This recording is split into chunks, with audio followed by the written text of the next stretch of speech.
Hi ಇವತ್ತು ಮಧ್ಯಾಹ್ನದ ಲಂಚಿಗೆ paneer butter masala jeera rice ಮಾಡಿದ್ದೆ. ಇದು ತುಂಬ ಸಿಂಪಲ್ಲು, ಟೇಸ್ಟಿನೂ.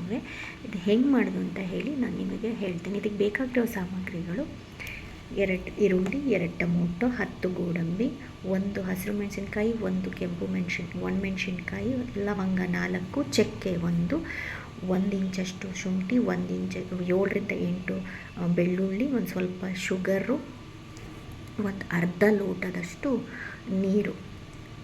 ಇದನ್ನೆಲ್ಲ ಕುಕ್ಕರಿಗೆ ಹಾಕಿಬಿಟ್ಟು 2 ವಿಸಲ್ ಬರೆಸ್ಬೇಕು. 2 ವಿಷಲ್ ಬಂದ ಮೇಲೆ ಕುಕ್ಕರ್ ಕಂಪ್ಲೀಟ್ ಲಿಡ್ಡು ಏರ್ ಹೋದ್ಮೇಲೆ ಲಿಡ್ ಓಪನ್ ಮಾಡಿ ಒಂದು ಮಿಕ್ಸಿ ಜಾರಿಗೆ ಶಿಫ್ಟ್ ಮಾಡ್ಕೋಬೇಕು. ಮಿಕ್ಸಿ ಜಾರಿಗೆ ಶಿಫ್ಟ್ ಮಾಡಿ ಅದು ಕಂಪ್ಲೀಟ್ ಆರೋ ತನಕ ಬಿಡಬೇಕು. ಹಾಗೆ ಆರಿಲ್ಲ ಅಂದರೆ ಸುತ್ತ ಎಲ್ಲ ಹಾರುತ್ತೆ. ಆರಿದ ಮೇಲೇ ಮಿಕ್ಸಿಗೆ ಪೇಸ್ಟ್ ಮಾಡ್ಕೊಳ್ಳಿ, ಇಲ್ಲಾಂದರೆ ಸುತ್ತ ಹಾರುತ್ತೆ. ನೀರನ್ನ ಮಾತ್ರ ಹಾಕಬೇಡಿ, ಬರೀ ಬೆಂದಿರೋ ಟೊಮೊಟೊ, ಈರುಳ್ಳಿ, ಗೋಡಂಬಿ ಅದನ್ನೆಲ್ಲ ಹಾಕ್ಕೊಳ್ಳಿ. ನೀರನ್ನ ಸಪ್ರೇಟಾಗಿ ಹಾಗೆ ಇಟ್ಕೊಳ್ಳಿ. ಸಪ್ರೇಟಾಗಿಟ್ಟು ಪೇಸ್ಟ್ ಮಾಡ್ಕೊಳ್ಳಿ. ಪನ್ನೀರ್ 200 ಗ್ರಾಮ್ಸ್ ಪನ್ನೀರ್ ತೊಗೊಂಡಿದ್ದೀನಿ ನಾನು. ನಮ್ಮ ಮನೆಯಲ್ಲಿ 4 ಜನಕ್ಕೆ 200 ಗ್ರಾಮ್ಸ್ ಸಾಕಾಗುತ್ತೆ.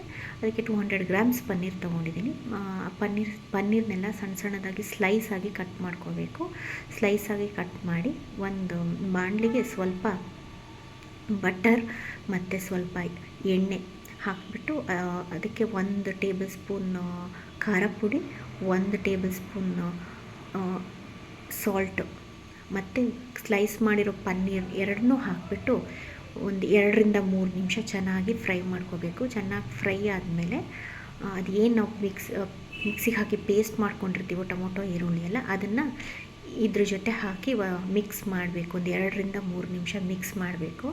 ಚೆನ್ನಾಗಿ ಮಿಕ್ಸ್ ಆದಮೇಲೆ ಕುಕ್ಕರಲ್ಲಿ ಅದೇನು ನೀರು ಉಳಿದಿರುತ್ತೋ ಆ ನೀರು ಸ್ವಲ್ಪ ಒಂದು ಅರ್ಧ ಲೋಟದಷ್ಟು ನೀರನ್ನ ಮಿಕ್ಸ್ ಮಾಡಿ ಆ ಮಸಾಲೆ ಜೊತೆ ಹಾಕೋಬೇಕು. ಕನ್ಸಿಸ್ಟೆನ್ಸಿ ಸ್ವಲ್ಪ ತಿಕ್ಕಾಗೇ ಇರಬೇಕು, ನೀರಾದರೆ ಚೆನ್ನಾಗಾಗಲ್ಲ.